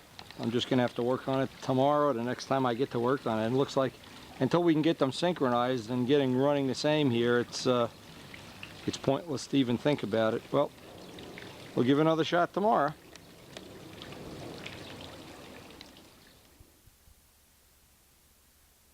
Now after making a few phone calls and having a little chat room of my own here, one of the things I realized, and I may have to abandon this, is first thing I learned with this, the first day of test running, I need to have something, maybe not this, but something to direct this exhaust down away. Otherwise the whole wing gets full of oil and I don't like that. I'm not happy about that. Second thing is I'm pretty sure, not totally sure, but pretty sure, I guess is the right word, that I think we made an error in calculation when we came up with the carb sizes for this. Because having looked at some of the other choices, the Venturis and things, I realized these carburetors are carburetors that really are a lot bigger and they're really made for, let's call it, high performance. One of the things is with these big giant carburetors, it's very touchy to needle, very touchy to, totally different than it is with the Venturis. So what I'm going to think about is the possibilities before I actually fly it. Maybe I'm going to have to put this off and not fly it, sadly, is getting the smaller carburetors installed. This is just for all practical purposes, and I did spend the better part of a day. It just wasn't reliable enough to get them synchronized, and what would happen is one would start running rich and one would start running lean, and I'm sure that was air. First, exactly what we talked about the bubble tanks. The jet bubble jets, whatever we want to call them. Now here's a perfect candidate, and it may be that what I'm going to do before I even fly the plane is get those tanks or something. We're going to do something. I'm just not going to, you know, just look for the cheap way out. It really isn't. Well, I'd rather not have a bad first day than have and rush it. We got to this point here, and it looks like the only miscalculation I've made, and possibly one of the things our friend Ron at the hobby shop thought as a stopgap, just to see if our theory was correct. He said, put green air filters on the carburetors and see if it gets better or worse.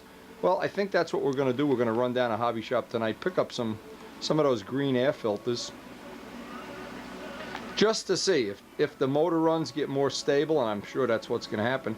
Then I think the trick is going to be to get Tom to, at his convenience, set me up with the smaller carburetors, the ones that we had 3 sizes. These were the mid-size, and maybe, again, I'll know more tomorrow, but right now I'd say for the first day of getting the engines run, we've run into what amounts to be 1 or 2 problems that both look solvable. And in the worst of all worlds, if the weather really looks like it's going to be terrific, I can put the Venturis in the plane. I mean, as the worst possible scenario here, and fly it without the cowlings, whatever. But see, I don't want to do that. That kind of defeats the whole purpose. You know, it's like taking your Cadillac for a dirt bike ride or something. I don't know. Something wrong with that. I'm not sure I know what. I think what we're going to do is just count our blessings that we got this far, this soon. Not take any chance that anything's going to go wrong. It's been such a good adventure so far. I'd hate to lose it because of impatience.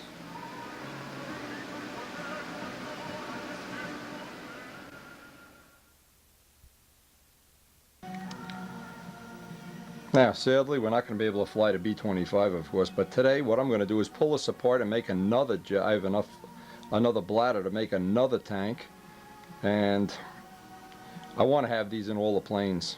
So I'm very happy with the way the runs are. This is one of the things I want to start working on, developing this a little further. And so it's sad that we end this tape not having flown the B-25, but what we're going to try to do in the next couple of days, we've basically lost the field at Palisade Park. We're done for the year. And that's unfortunate because we don't really have a place to fly this now until the fall, so that's kind of disappointing. And you can't just take it somewhere and fly it in, you know, in grass or in the back of a schoolyard or something. You need a field.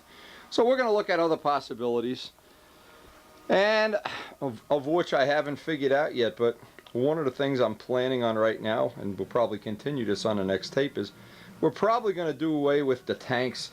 What we did after a couple of days of running these engines, I resolved, and I would run them with the cowls off and look at air bubbles coming through. And what would happen when both engines were running, it'd just be constant air bubbles because of the resonance of 2 engines. And isn't it wonderful that we're working on these tanks that we don't have air bubbles with? It's almost like we planned it this way. We didn't plan it this way, but we're going to be working on this further. Dub is going to make up some more hardware. Dub and Dennis make up some more parts for us so we can make another set of tanks for this. And this will be flown with the jet bubble, or bubble jets, whatever we call them. I don't know, we have to come up with a name for these. Tank in this plane has worked so well that I would ask anybody that has an old plane and they want to test this, well, I wouldn't even think you have to do this.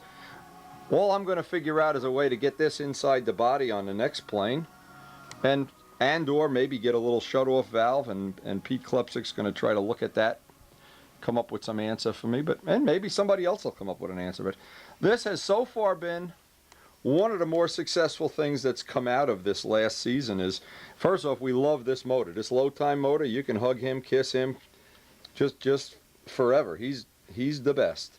But we're going to be working with it, and starting next week when we're at the club field, we're going to be shooting some video of the flight so you can hear the run character. This has exceptional run character. I would say of all the pipe motors I have experienced so far, I like this one. And we've named this guy. We've come up with a cute little pet name for him. His name is Chickadooley. Chicky, I hope you're not jealous. Probably is. Anyway, we'll see you on the next tape. Development takes time, and I wish it was that I'm reporting, you know, we had something finished here, but unfortunately in a shop this busy, we're working from project to project. And the other thing is we still have to keep making parts, you know, for sale, so we don't have to go work at Home Depot. So we'll see you on the next video. Thanks for joining us. And special thanks to Dub and to Dennis, really, for helping us. Bob Zambelli, geez, just everybody that's helped make parts. Sergio, can't even make the list. Hampshire. Without these people's help, this project would have never come to fruition. And we'll see you on the next tape.